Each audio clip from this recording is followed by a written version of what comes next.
Hello everyone, I'm Colin Demarest, the Cyber and Networks reporter at C4ISRNet. Thanks for joining us today. My guest today is Lareina Adams, the PM for Terrestrial Sensors at the Program Executive Office for Intelligence, Electronic Warfare and Sensors, PEO IEW&S, and that latter one, Sensors, is especially important today. Yes. Hope you're doing well. Yes, I am. Thank you. So let's jump right in. Okay. You're a few months into this new gig overseeing terrestrial sensors. Could you give us a run through of what that portfolio looks like to maybe the unaware, and maybe some examples of that really prominent tech that you handle? Sure. So I've been in the seat for about 5 months. What I have learned, I've gotten an opportunity to learn a little bit about each of the program offices and what their portfolio contains. We actually have a broad array of capabilities, anywhere from ground-based threat detection to ground and aerial surveillance systems, integrated base defense. We even touch the Army Corps of Engineers and supporting terrain survey and analysis capabilities. So it's very broad, and so I think my focus for the first 5 months has been trying to figure out how those things integrate, if there are opportunities for synergy within the portfolio, to evolve the technologies that we have away from coin to large-scale operations. So looking for next generation capabilities and opportunities to maybe pivot away from the old fight towards the new one and provide those technologies. And have you seen a lot of that overlap or synergy between these different kind of pillars? I think so. So one of the things that happened fairly recently within terrestrial sensors is the biometrics program, DoD biometrics, transitioned to terrestrial sensors. That's afforded a significant opportunity to leverage the benefits of biometric data collection and forensic data collection and merge that with base defense to increase our force protection posture. So we're exploring some potential opportunities for those program offices to collaborate and provide enhanced force protection with biometric capability embedded. So looking for any opportunities to partner with industry and our S&T community to explore those options. And on the point of biometric tools, how have you seen, I know you've been in this for 5 months, but how have you seen over time those tools kind of evolve? How, like, from back in the day to maybe now and where you guys are headed? Right, I think, so one of the things we're working on now is actually the current biometric capability focuses primarily on 3 modalities. So it's fingerprint, face, iris. We're working on an ABIS 2.0, which is the biometric enabling capability, which adds a 4th modality, which is voice. So just increasing the level of data that we're able to collect and also miniaturizing the data collection devices to make them more mobile and on the move. So that's the direction we're sort of going. So artificial intelligence, machine learning, hot topics here at AUSA and just kind of day-to-day out there as a reporter. How are those two folding into your work, and what are maybe some examples? That is a big area with significant opportunity. One of the things that we are currently pursuing are semi-autonomous sensors that incorporate AI/ML. An example of that would be our 3rd Gen FLIR capability, which will be a game changer. It's a significant increase in capability compared to the 2nd Gen with the addition of aided target recognition. So the ability to detect and recognize threats in a degraded operational environment using AITR. So we've partnered with the S&T community. They have developed an algorithm that will be leveraged by 3rd Gen FLIR to be able to provide that technology.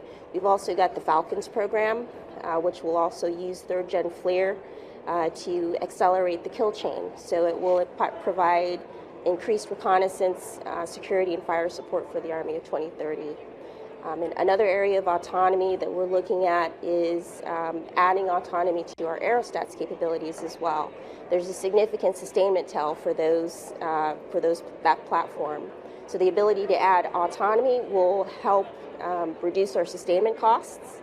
And then there are also opportunities to evaluate other sensors with AI/ML embedded to increase our mission sets and our what we can provide to the Army.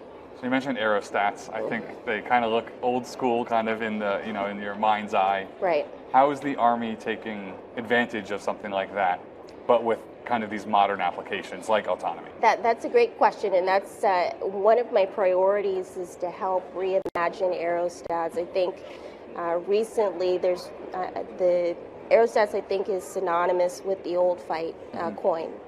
But what we're trying to see is if we can expand the applicability of the aerostat to other missions that will support the Army in 2030 by looking at incorporating other types of sensors, maybe working in counter UAS as an option into the force protection package that an aerostat would provide. So we're starting to have those conversations with the requirements community within the Army to figure out what the needs are. And then we're also looking at industry as well to see what advancements they've made as well. So I had an opportunity to observe recently an autonomous aerostat capability, which would allow us to move down that road of being smaller, being able to provide other types of sensors that could satisfy different mission needs that we're not currently supporting. And when we're talking like autonomous aerostats, are we talking about it can move to a different location and then sit there, or are we talking about more like what's the payload?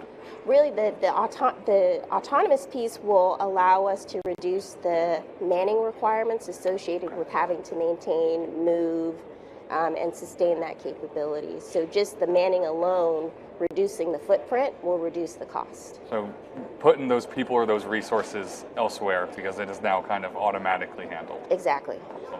And so you're also, in your portfolio, is physical or base security, right? So what advancements are you seeing there? And I'm assuming you're also upgrading that for a potential fight in the future versus a counterinsurgency. Right, we are looking, right now we are continuing to pursue our automated installation entry capability. So I think by December of 2023, we will have completed 98 installations for physical security with AIE. We're going to continue that effort, upgrade some of the legacy technologies that have already been implemented, but also extend AIE to other installations to make sure that their physical security posture is more robust at those installations as well. And then also we're going to start to explore probably next year the concept of expeditionary force protection. So being able to be more mobile, more modular to provide force protection capabilities in other areas that we hadn't anticipated. Two last things I want to touch on real quick while we still have some time. How do you envision upgrades or future development of Endfire going? What's on the horizon there? So the plan for Endfire, I think, is just continuous evolution and development. So I think they're on a good path to continue to upgrade based on the needs of that community. I think the PM has a good path forward for Endfire. And you previously worked in counter-explosives and enterprise information systems, if I have that right. Yes. How is that experience kind of folding into your new job here?